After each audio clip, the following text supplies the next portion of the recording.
And now it's time for Judge Joe Brown. He's the real deal in the courtroom today. My ex-boyfriend treated me like his own personal ATM machine, and the Bank of Renee is closed.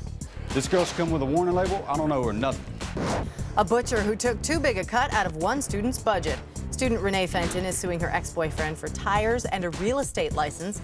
Defendant Christopher McCarty says he paid for the tire he needed. Now, here's Judge Joe Brown. You're suing your ex-boyfriend for $587.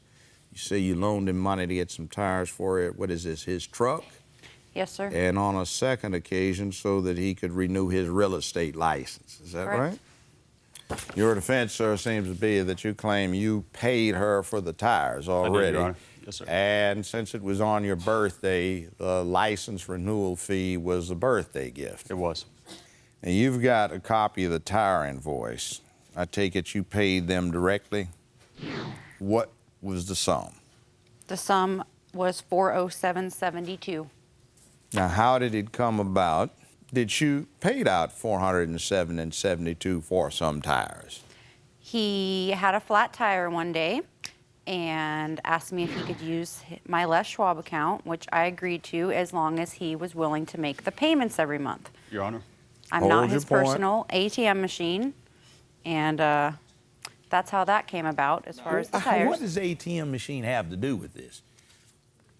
I was just saying that I feel like his personal ATM machine as far as Oh, all you're this saying money. you feel like an ATM machine. I am the ATM machine, and I'm closed. No more business. Well, does he know the buttons to push? I've changed the PIN. I get the point. All right. Now, that's for the tires. Yep. The matter of the real estate license renewal, how did you take care of that? I used my student loan money, and with the promise that he was going to pay me back everything in full, including the tires.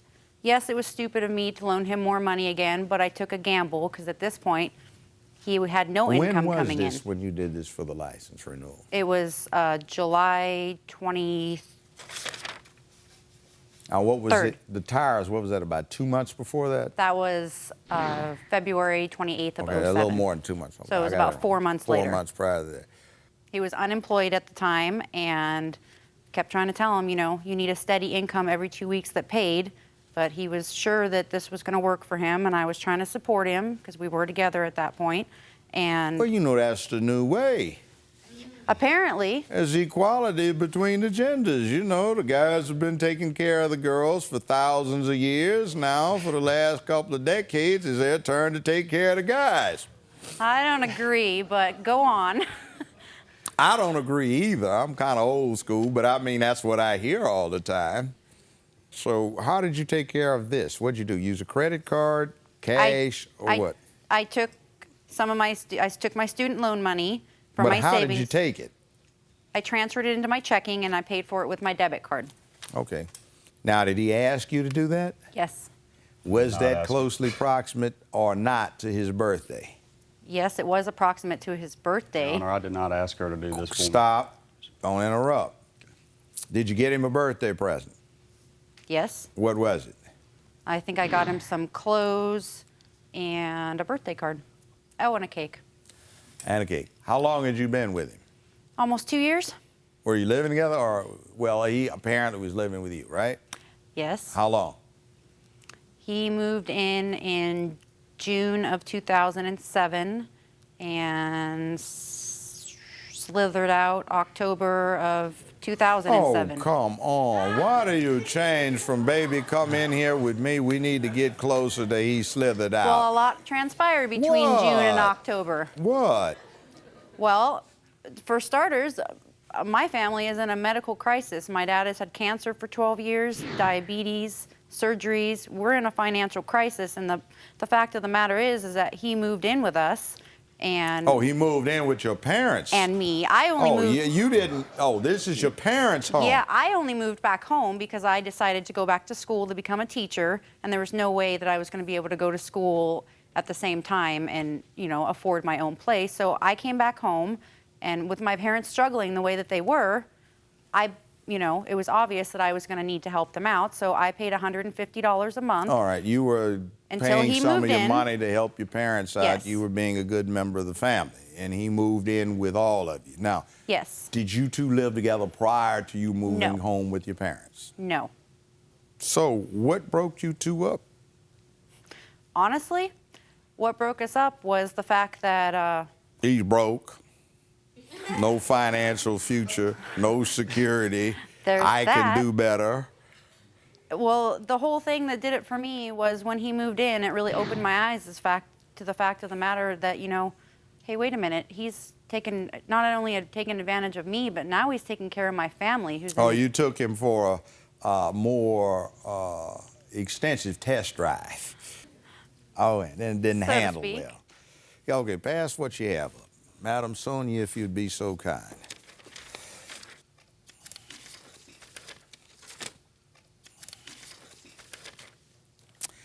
All right, young man, now you've been anxiously champing at the bit to go at it. You have the floor.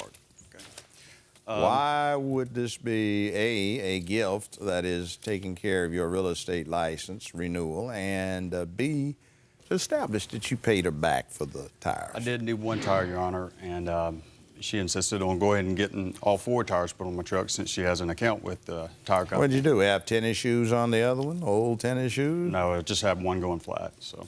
Well, I mean, were the other 3 bad? No, sir. Really didn't need the other 3. But Will anybody pull a gun on you and make you let these 4 No, sir. tires get put on your vehicle? no, sir. It's very, very, very Well, kind of if her. you paid her back, it becomes a moot point. I've paid her back, sir. No, but why do you say, I didn't want but 1, but she insisted that 4 be Well, at the put time- on? What's that got to do with anything if you paid her back? Oh, I guess nothing, Your Honor. Nothing. We'll be right back with Judge Joe Brown. It was, Renee, can you help me with paying my insurance? Can you help me with paying the electricity? Can you help me with paying this? Can you help me with paying that? That's what those are from. And later today, If I gave adequate notice and did no damages incurred to the house, I would get my deposit back. And Well, where I that figured- might be true if you had given adequate notice and paid the rent. it's Joe time after this. We're back with Judge Joe Brown. The defendant in this case says he had just 1 flat tire when the plaintiff insisted on purchasing 4 new tires for his vehicle. He says he paid the plaintiff for the single tire, therefore relieving himself of any further obligation. Let's take a look. And were you working at the time? I was working at the time. Yes, sir. You were a meat cutter. What would you need the truck for other than the general transportation? Back and forth to work, and Union? no, sir. When's the last time you worked? I've been employed since August. August. Yes, sir. And this happened sometime prior to August. The tires. I was working another job in February at the time the tires were put on my February. truck. Yes, sir. What job were you working in February? I was in property management. What do you mean by that? It's basically property overseeing units, residential units. Why did you lose that job or leave that job? I just had a conflict with the management there. Oh, they fired you. Yes, sir. When did they fire you? That was in the end of, well, sometime in June.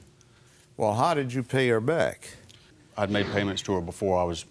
How did you make them? Cash? I have checks here. I gave her cash. Oh, you sometimes. have checks? Yes, sir. Let me see those. Okay. I take it you're passing up a check ledger. That would be the original check ledger. Let's see what you have.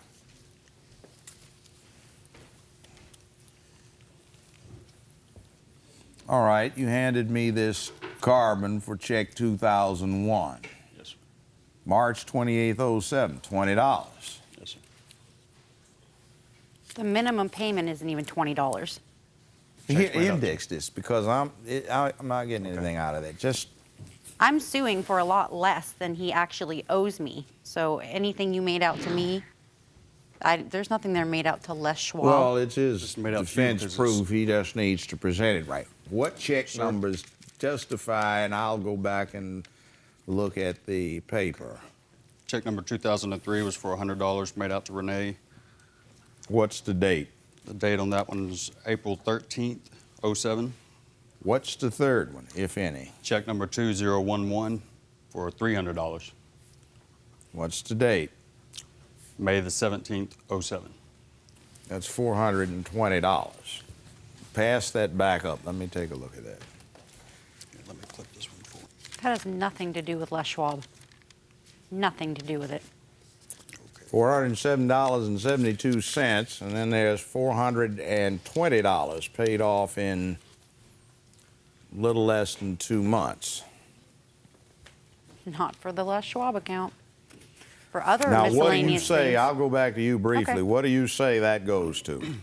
Well, a lot of them were when he didn't get evicted and come and live with us till I June. never got evicted. So, okay. get evicted. Anyways, so prior to that, it was, Renee, can you help me with paying my insurance? Can you help me with paying the electricity? Can you help me with paying this? Can you help me with paying that? That's what those are from. I'm not saying he never paid me back for the utilities and stuff that he owed me for. But as far as Les Schwab, no.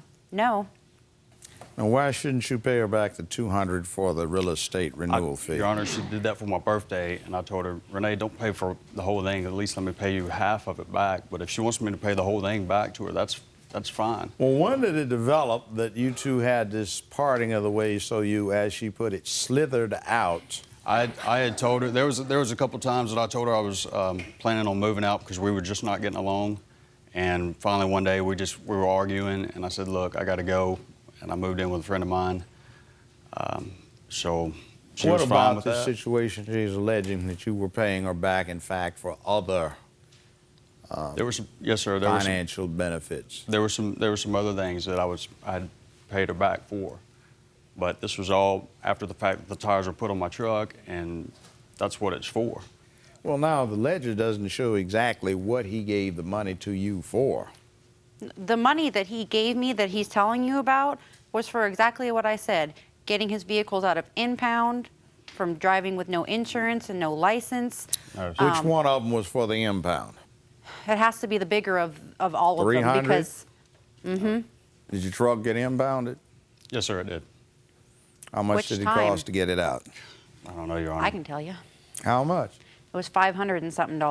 He had some of the money, and then that's what I loaned him Now, for. were you doing this thing of you were making sure that since you were involved with him at that time, you were going to get him together and sort of organize his chaotic life and that kind of thing? I was going to be his financer, but that didn't work out real well. You were doing the womanly thing, and when things worked out, had they worked out, you would have had a husband who wasn't in jail, not on probation or parole, had a few hard times, and you two would have been able to move on, right? That was the original plan. Nowhere on here do you say loan. You're the ATM machine. It doesn't print out the purpose for your withdrawal. No. So, well, you don't make this easy for me. I'll tell you what I'm going to do. I'm going to cut this right in half and just say it was a mutual cost of living that the two of you had. What is that, $580? That's $250 plus $40. Your award will be $290, and that will be just an equitable resolution of your problems and the cost. This courtroom is now in recess. Sir, go ahead and exit. The defendant had a list of checks he'd handed over to the plaintiff. She says it was a drop in the ocean of cash she's given. She gets half of it back. Now, on to the next case. Please raise your right hand. Medical technologist Barbara Ezok is suing her ex-roommate for rent and stolen items. Defendant Thomas Lunn says he was only at the apartment for a week. The plaintiff is suing the defendant, claiming that he owes her $1,800 for rentals and other expenses. Is that right? Yes, Your Honor. You were the principal signatory on a lease with a landlord, is that it? Correct, sir. Now, what was the agreement you understood that you had with the defendant? He contacted me to rent a room at $600 a month, including furnishings, linens, blankets, everything. A furnished room. Yes, correct. This premises that you are the principal renter on, is it an apartment, home, or what are we talking about? Home, sir. Now, I take it that the two of you hooked up what on the net? Craigslist. Now, you say $600 a month. You, on your complaint, indicate that he was supposed to come in at the beginning of November. Yes, sir. November the 10th.